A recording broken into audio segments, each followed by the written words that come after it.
Can I look like literally anything? Can I be like a cartoon cat? That's really adorable. I don't want it to be like freaky, a la Cats the musical film. I don't want it to be like that. You want to be like a I want it to be like a nice cat, like a cartoon one, a cartoony one. What drugs have you taken before? A fair few. So, like, I think, like most people, my first drug experience would be with weed, but I never really clicked with weed, never really enjoyed it.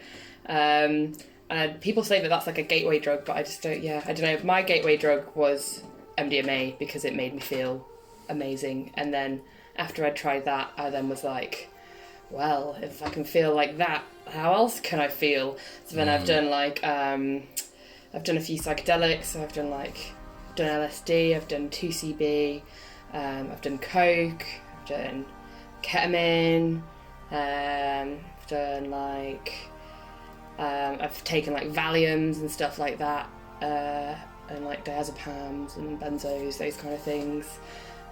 Speed, like, yeah, quite a lot of them, but none of the like, but all like party drugs, so none of like, not like fucking heroin or crack or anything like that. Not to judge anyone who's... No, not to judge it, no, but that's not, I take drugs for like, yeah, for partying rather than, it's a social thing, yeah.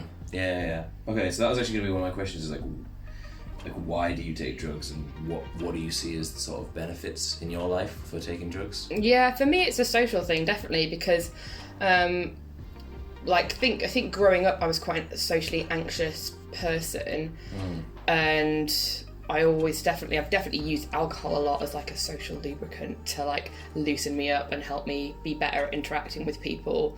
And drugs are just like especially things like MDMA and coke, like stimulants, just take it to that next level, and you just feel a lot more comfortable talking to people, and you feel like you can sort of talk freely for hours without feeling self-conscious at all. It takes away a lot of your inhibitions, which I feel like as a person I have a lot of. So I originally, I think, used them more for like, removing inhibitions and like allowing myself to feel more comfortable in my own skin. That is no longer, I don't think, why I use them. I now use them because they feel really good. Right, okay. And so partying on them is like...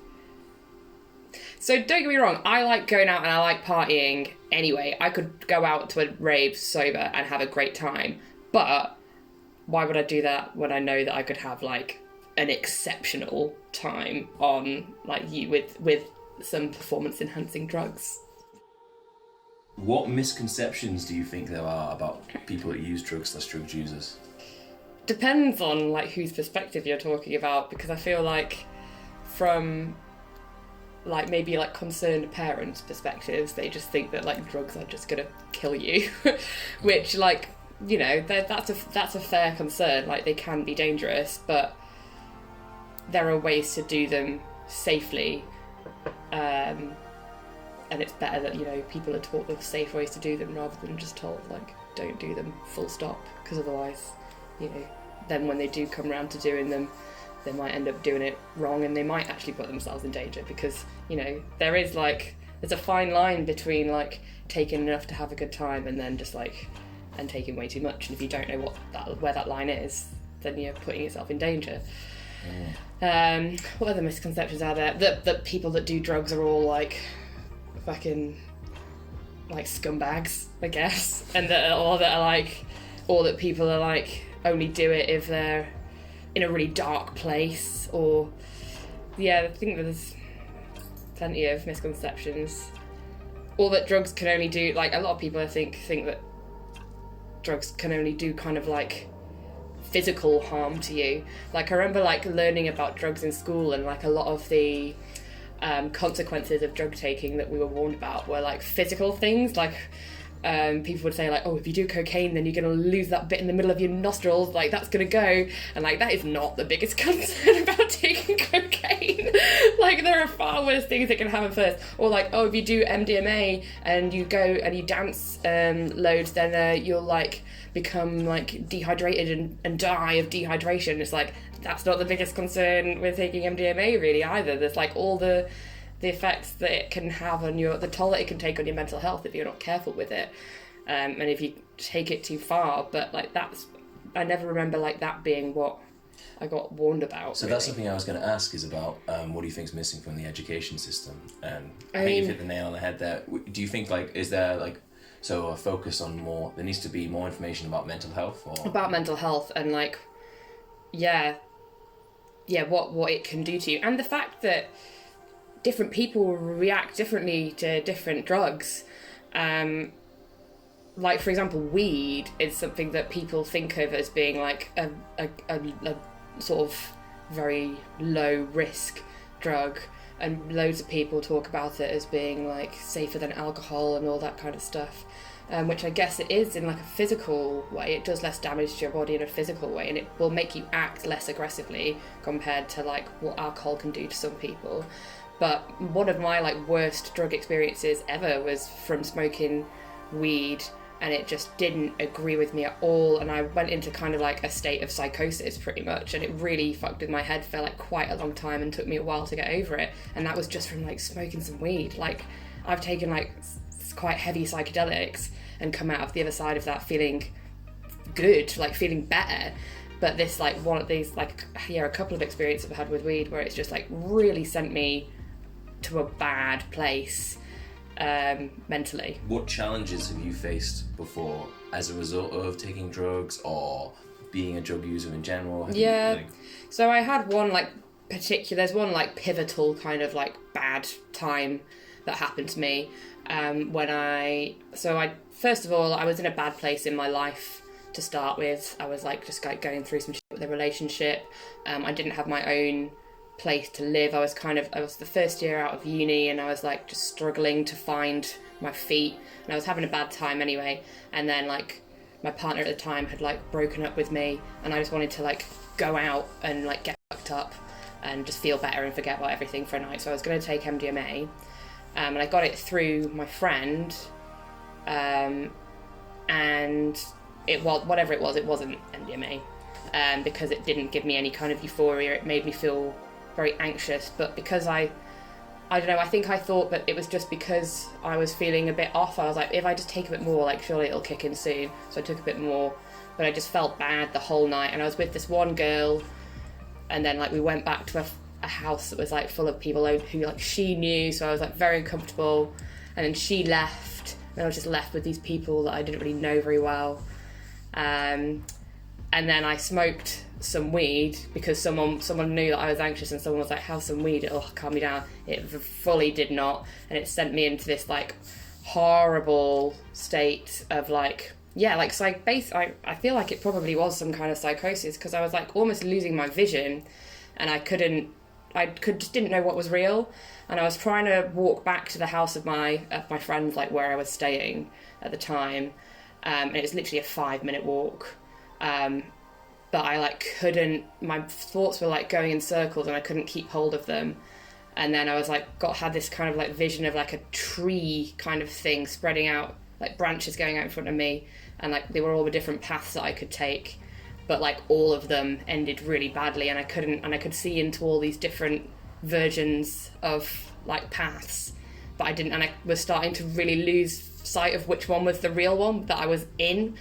And so it got to a point that I like really couldn't cope, and I was about to like try and throw myself in front of some cars to just make it stop.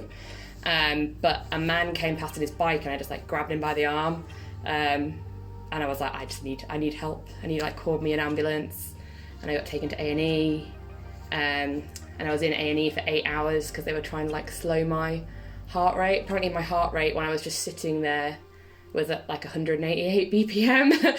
So I was like, not in a good way.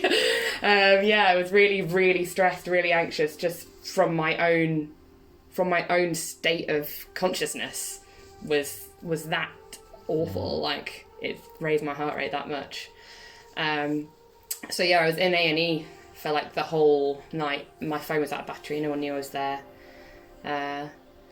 And then they had to discharge me from A&E because you can't be there for longer than 8 hours. So then I got put into hospital for a while.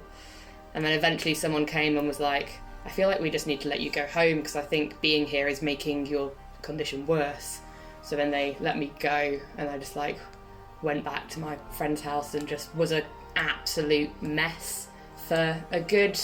So I was a real mess for like 2 weeks following it, like fits of like massive paranoia, was convinced that people were looking at me all the time, was convinced that there was people following me, taking notes on me to see how I was recovering from the incident, was convinced that people knew about what had happened, and so it was like that for 2 weeks. I mean, it thankfully it slowly started getting better, and I think that's the only way that I managed to like pull myself through it, was I was like, this is getting better, and noticing that it was getting better made me think like, okay, hopefully I can get fully better. But it took about a year to like fully recover from that, and I was having panic attacks all the time and like anxiety, like really heavy anxiety.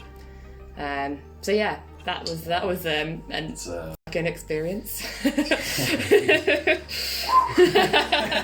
If you had any sort of message to say to young people in general about drugs, taking drugs, like, or even like the message to like the government and the school system, whatever you want to say, like, what do you think that message would be? And I know that's a difficult one to drop on. Yeah, that is really difficult. But, like, I think a message to people would be like, if you want to try them,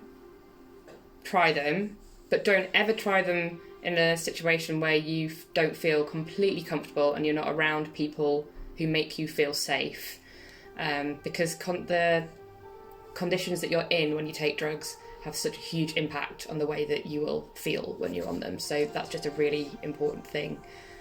So a lot of people, I feel like because I take drugs a lot, people expect me to think that I think drugs should be legalised, but because of my negative experience with drugs, I don't know, I think it should be regulated.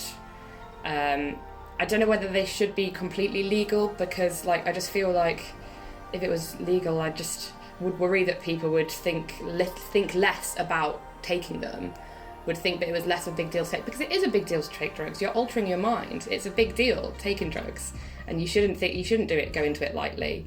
And especially things like I've already mentioned weed, but I think if people didn't, really consider it first and maybe like go in and like smoke a full spliff and then give themselves psychosis, like, yeah, I don't know how I feel about the whole like legalization thing, but I definitely think it's something that there needs to be more education about it, and maybe if there was better education about it, then it would be safe to legalise it. But in the state that it is now, I don't think they should be legalised.